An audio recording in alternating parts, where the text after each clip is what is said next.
Order! Order! How little does this adjust? Oh, there it is. True story, I looked up the other day on the Urban Dictionary. What the heck was a bipper?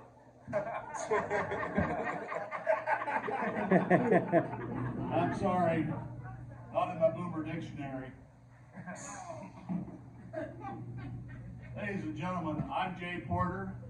This is my wife, Jay Porter. Yeah. We fight for truth, justice, and the right to wear spandex.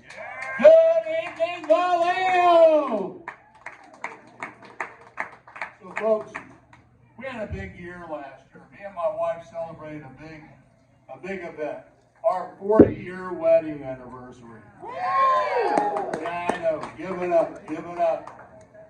So, folks, you know, even when you take a short domestic flight on an airline, you get a little safety presentation before you take off. But when you get married, you don't get any such presentation. So we got to thinking, you know, folks, we're going to try to consolidate 40 years of marriage into a 10-minute premarital counseling session based on an airline pre-flight safety orientation. So, ladies and gentlemen, put on your imaginary seatbelts and get ready for your flight.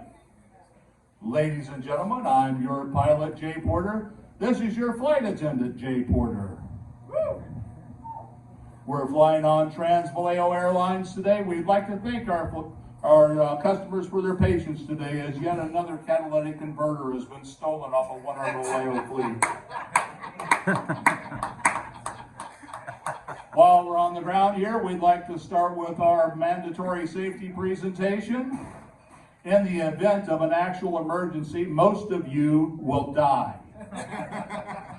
There are no marked directional paths out of the place. In the event of an actual emergency, we suggest you form a orderly stampede and leave the restaurant. There are no exits on the right-hand side or the left. On the right-hand side, you will be able to procure an adult beverage. In the event of a loss of cabin pressure, an oxygen mask will drop down. Securely place the oxygen mask over your face and mouth. For those of you traveling with small children, please put the mask over your face first, and then choose which one of your children you love the most to put the mask on next. This concludes the first part of our safety orientation, and now the rest of our presentation, which is specifically designed for newlyweds and those people who are engaged. In your marriage, you will find that things are the same and yet will be different. When you first get married, you will find yourself sitting on the couch with your wife, massaging her feet, and that will be very good. Later on, as your life goes on, your wife will call you to the couch and ask you to rub foot fungus cream on her feet. The same, but different. Early in your marriage, you will find yourself sitting in a tub with your wife. And everything with bubble bath, it will be wonderful. Many years later, you will find yourself in your tub giving the family dog a bath, and you will request your wife's assistance in using the shower spray to clean the soap off the dog's diggy. The same, but different. And early in your marriage, you will take great care. When you go to the bathroom, you will close the door, you will spray air freshener. But as the year go by, you perhaps will find your husband running down the hallway yelling, "Godzilla, Godzilla." Now, folks, there's experts that have said recently that when a man shares his most intimate moments in the bathroom with you, he is sharing his most private thoughts. And this means he really, really loves you. The second thing is, as you men are aware, most women, I don't want to say most, how they identify, but most women turn into the she-devil from hell 3 to 4 days a month. To save yourself during this time of great peril, you need to know where the ibuprofen, the Motrin, the Tylenol, the Midol, and that 5-year-old prescription of Vicodin from your wife's dental procedure is at. The second thing is, do you know where the chocolate is at? Yes, sir. No, you don't. The secret stash of chocolate that your wife keeps hidden from you so that she doesn't gnaw your arm off during that time of the month. Next, you must have a basic understanding of climatology.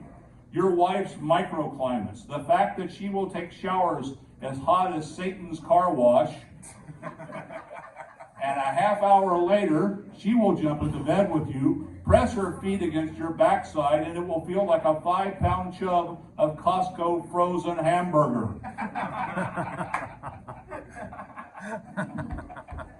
You must understand abstract economic theory. The first theory that I will discuss is called the theory of breakage. Breakage. And this means over the period of your marriage, your wife will procure additional glasses, plates, etc. I must say now that when Charles and Camilla show up at our house, we have that place setting for 50 available. The other next economic theory is spending money to save you money.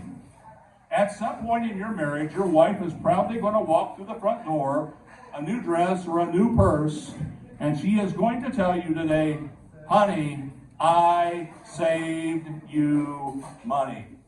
I have been waiting for a financial statement.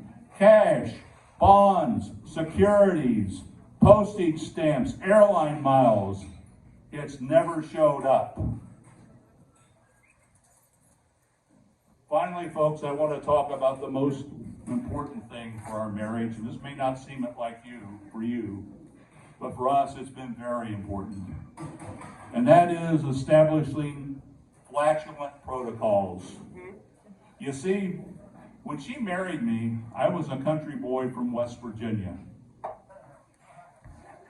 I had been brought up on mostly meat and potatoes.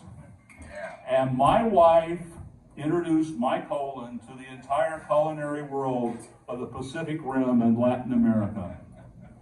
I darn near asphyxiated her during the first year of marriage. She even developed a list of banned foods, one of which was French onion soup. Let's jump forward or backwards in time to the year 2009, and my wife and I are taking a cruise around the Hawaiian Islands. It's the last night of the cruise. That's very important. Remember that for later.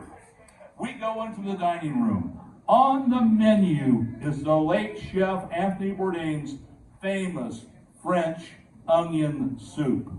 My wife acquiesced and allowed me to have it. It wasn't just a cup. It wasn't just a bowl. It was a big bowl. I go back to the room a couple of hours later, our cabin. I'm ripping them. The U.S. Geologic Survey at the volcanoes, the alarms are going off. Pyroclastic flows, for those of you who understand volcanology. And if those of you who have never cruised before, your cruise cabin is like 12 foot wide and 20 foot long.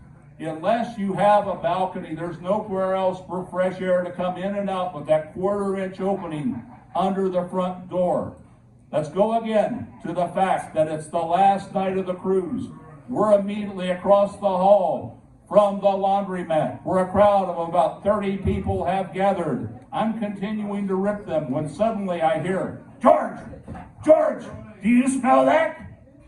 Oh my God, there's got to be a burnout rubber belt. We need to call maintenance. One of the dryers has got to be a burnt belt. Well, folks, the oxygen mask never came down, but we survived. And I'm 15 years onion soup free. Thank you. Thank you for flying Trans-Balbino Airlines. Have a good evening.